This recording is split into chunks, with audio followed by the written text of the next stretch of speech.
Precisa-se de um moço honesto que saiba fazer versos futuristas. Exige-se um atestado de ignorância. Ha! Engraçadão.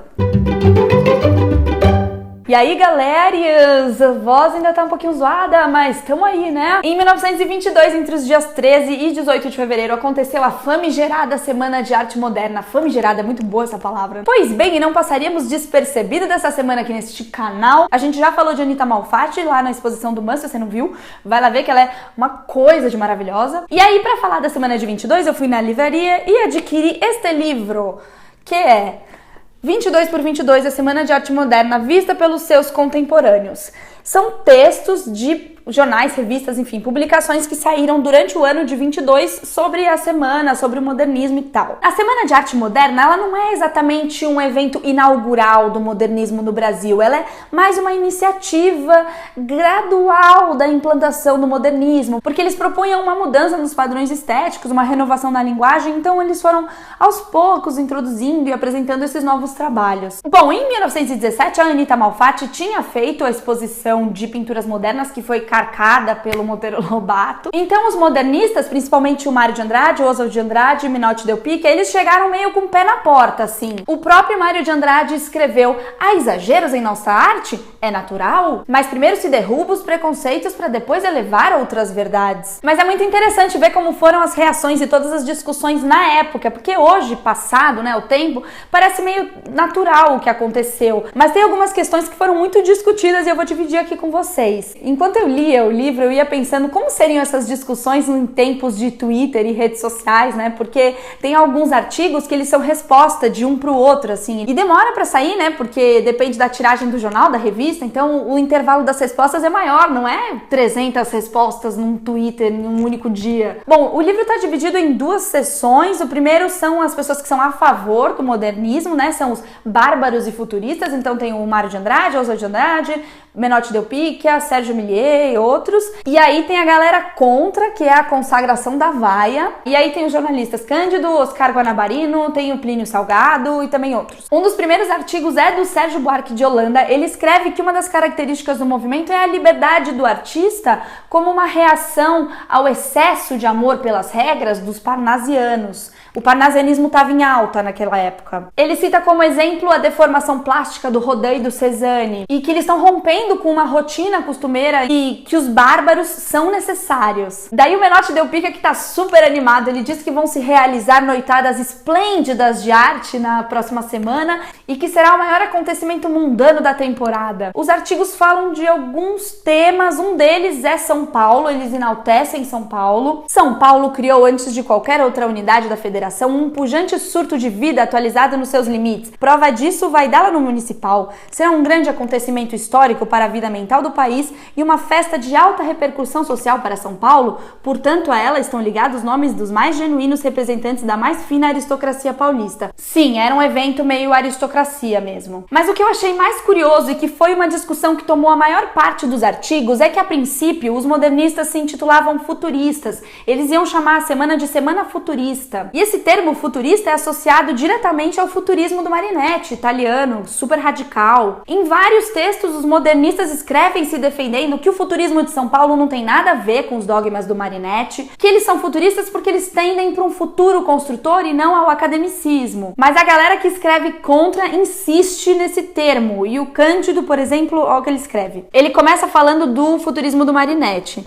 Partindo do falso princípio, que pode ser também indício de incapacidade intelectual, Marinetti proclamava a necessidade da destruição de todo o patrimônio artístico herdado dos antepassados, com a consequente abolição das bibliotecas, dos museus e das galerias. É isso, eles eram indignados com o futurismo e depois eles falam dessa confusão dos modernistas se intitularem futuristas. Não fomos nós que inventamos o futurismo em São Paulo e a Semana Futurista. Foram os seus próprios companheiros que, num excesso de entusiasmo, confundiram sob a mesma denominação tudo o que lhes parecia moderno. Aí eu marquei aqui que tem essa pesada, olha só.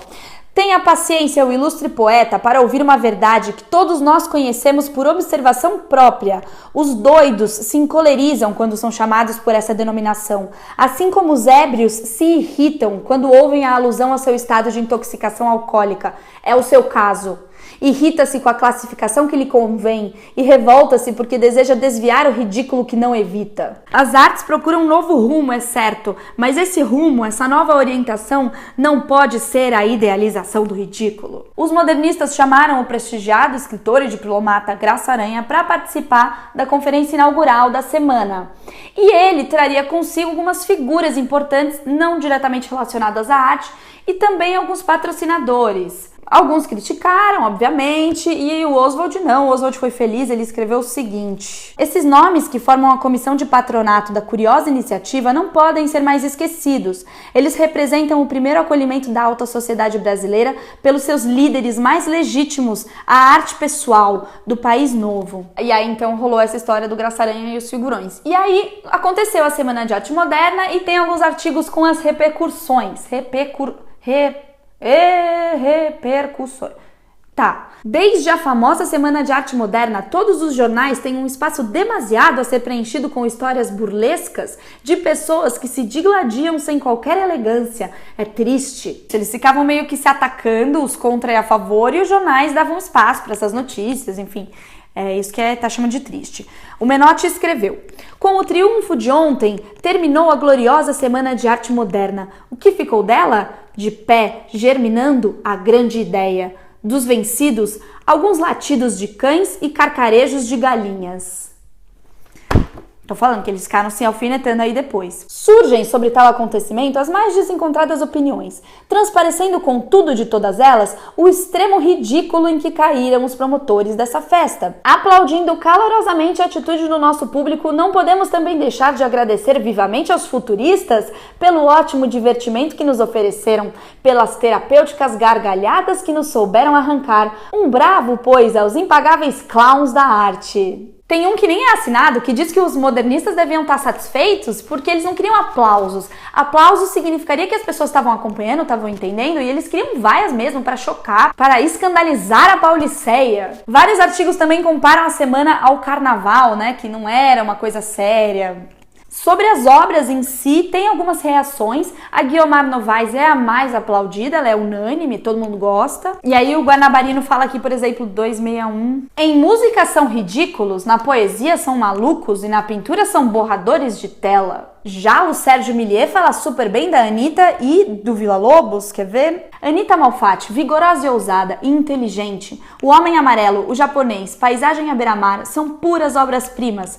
Seu desenho concentrado e seu colorido sóbrio fazem-na o melhor pintor da exposição. A música de Villa-Lobos é uma das mais perfeitas manifestações da alma brasileira. Feita de melancolia e de humor, ela traduz o que caracteriza esse povo jovem saído de um povo triste. Ah, e aí tem vários contra também, né? Tem um que diz que a Anitta desistiu de virar artista e por isso que ela decidiu virar futurista, e que o Di Cavalcante nunca aprendeu nada na vida, que ele era um moleque carnavalesco. Tem uma engraçada aqui.